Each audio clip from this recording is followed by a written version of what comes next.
If this experiment succeeds, then women can walk around any time of the night and day, walk around the village in perfect safety.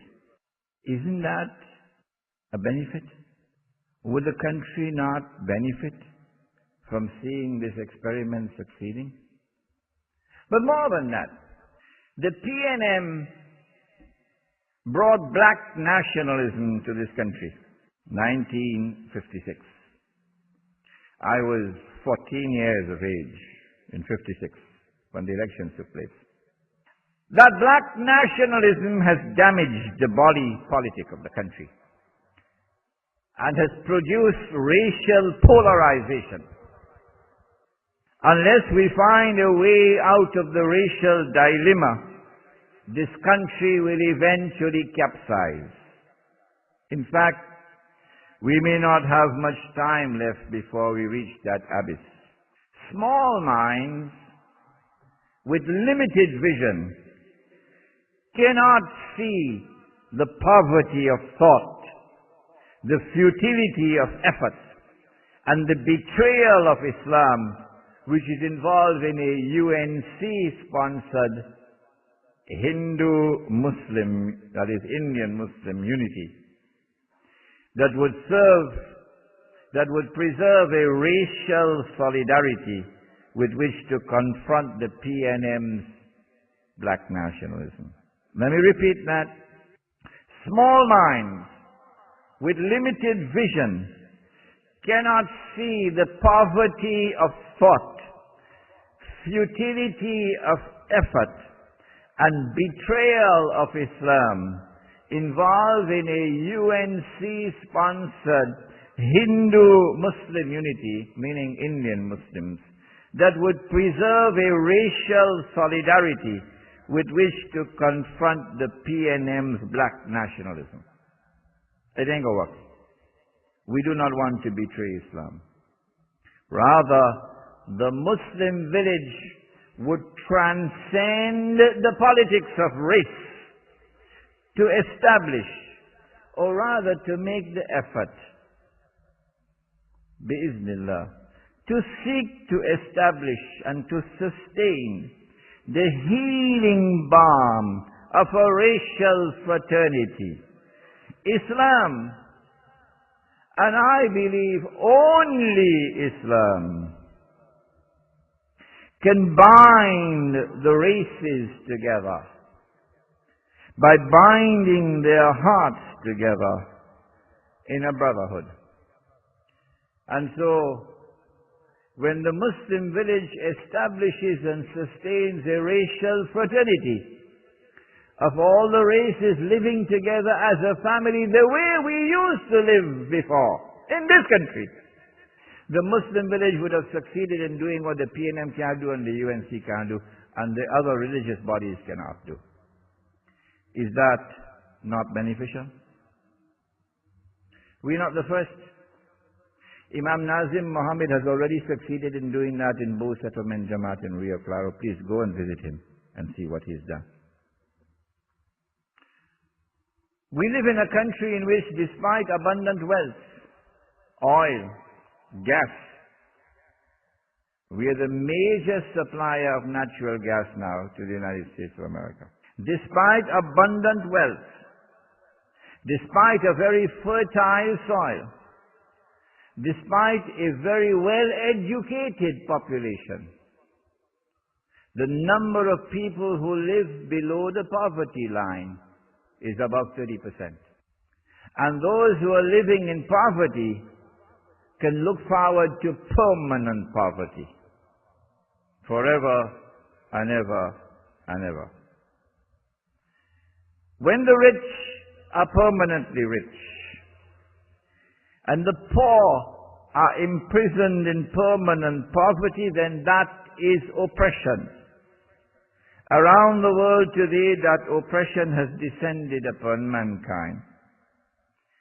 Banking, insurance, and a monetary system based on paper, plastic, and electronic money have combined to destroy the free and the fair market.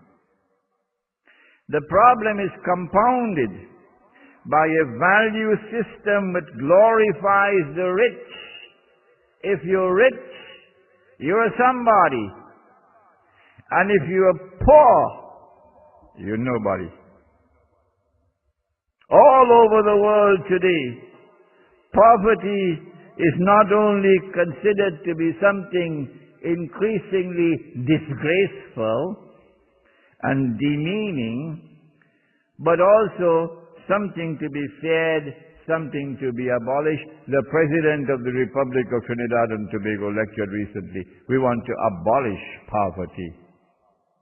I laughed when I read it.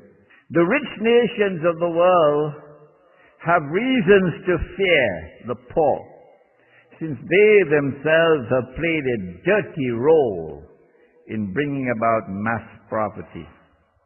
When the masses plant, they do not reap the fruit of their labor. Others do so. And so eventually, the poor become criminals. The Muslim village would strive, as I said earlier, to restore the free and the fair market by eliminating riba as much as we can.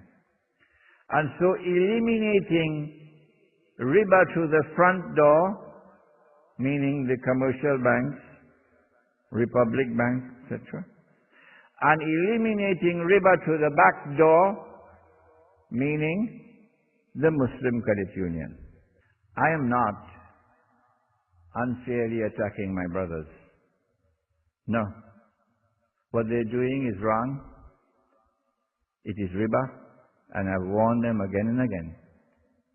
And they can understand, but they're hiding behind fatwa.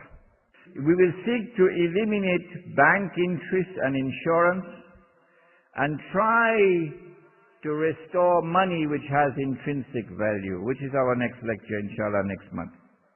And so those who plant would reap. But if you don't plant, you can't reap. Allah subhanahu wa ta'ala can then intervene in the economy, and He can take from some and give to others. And so wealth will circulate in the economy, and the poor would not remain permanently poor. Would that not be beneficial for the country? Allah's messenger said that women are the twin halves of men. Allah's messenger said that all of mankind will stand before Allah on the last day as equal in His sight as are the teeth of a comb. And so men as well as women stand equal before Allah. Allah gave men, He gave to men rights, but Allah gave to women also rights. In the age of Dajjal, when that revolution takes place amongst the world of women, and it's now happening before our eyes, the feminist revolution, then he will so brainwash people that we would corrupt the place and the status of woman in society and deprive her of many of her rights. We have to strive and struggle to ensure that our village is as authentic as is possible in restoring and establishing for woman her true status and place and role in village life, and restoring for her all the rights that Allah and His Messenger gave to her. And so first of all, in the village, the night cannot try to become day.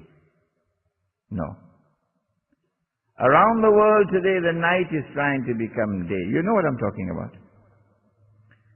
When the night tries to become day, what happens? The woman loses her femininity. I mean, the face looks like a man now. The voice sounds like a man. She behaves like a man. All the shyness, all the bashfulness, all the modesty, all the efforts to conceal. It's gone. And now she's as open as any man. So she loses her femininity. And in the process of attempting to become they, she also loses her fertility. She can't have babies.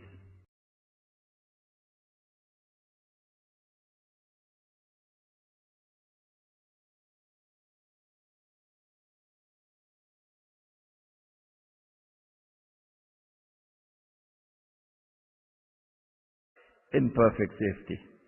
Isn't that a benefit? Would the country not benefit from seeing this experiment succeeding? But more than that, when the elections took place, that black nationalism has damaged the body politic of the country and has produced racial polarization. If this experiment succeeds, then women can walk around any time of the night and day, walk around the village. The PNM brought black nationalism to this country, 1956. I was 14 years of age in 56. Unless we find a way out of the racial dilemma, this country will eventually capsize. In fact, we may not have much